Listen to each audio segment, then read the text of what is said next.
akon. Aku mung diceritani para sepuh.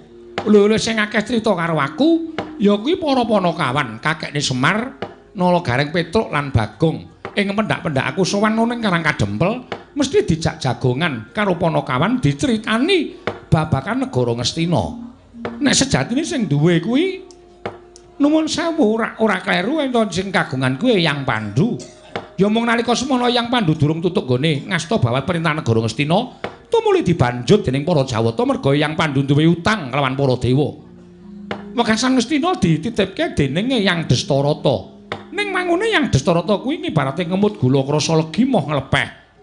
Terus negara diwenehke marang anake ya kuwi Siwa Duryudana. Mongko nalika semana Eyang Pandhu wis weling yen to Pandhawa wis dewasa supaya kon balekke marang para Pandhawa. Ning ora, Pandhawa disingkir-singkirke saka negara Ngastina supaya aja nganti ngukup negara Ngastina. Lah, sapa to sing nyingkir-nyingkirke para Pandhawa? Jarene sing padha crita ya kuwi Patih Ngastina sing biyen jenenge Suman. Suman ki jane saiki nendi to, Wa? Kula. Oh, Simbah Patih to? Nggih. Wolah dalah. Ah, critane ngono kuwi mula gandeng negara iki darbe ing pepundhen Pandhawa, tak suwun. Tak suwun.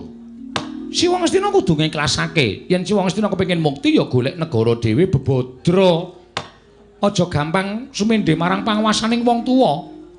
Aja gampang ngenteni karo warisaning wong tuwa. Nek kepengin niat dadi Nalendra, sing pancen Nalendra sing berbudi bawa leksana tur kuncara Anjayeng Bawana kuwi nek cara aku ya dadi ratu wani mbedah negara mboyong putri Bondo Ratu kuwi lagi wong lanang tenan.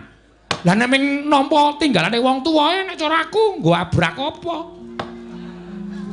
Lungguh ora gleleng nyandang apik ora gleleng duwe tumpakan ya ora gleleng nek ming ngenteni nggone wong tuwa. Nek iso ki bebodro dhewe, nek iso ki mbedah negara. Nek cara aku ngono. Ya Kakang Antasena ya? Heeh, ni bener. Kok kaya ngragap ngantuk ya aku.